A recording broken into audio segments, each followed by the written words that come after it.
So this one says, what is the range of the function in the graph? So remember, the range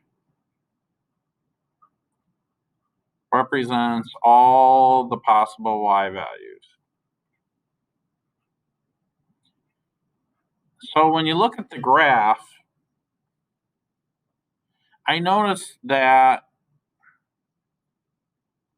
this particular point, -2 or 2 comma -2 is not on the graph. So y, the graph, cannot equal -2 based on the graph. In other words, y will never be less than, it looks like, 1.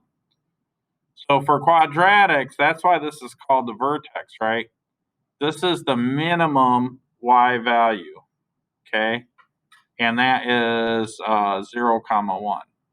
So the minimum value y can equal is 1. It could be greater than 1. It could be 2, right? It could be 3. It could be 4. So in this particular case, y is greater than or equal to 1. And there's more than one way to write that down, but that's the range. Y is greater than or equal to 1.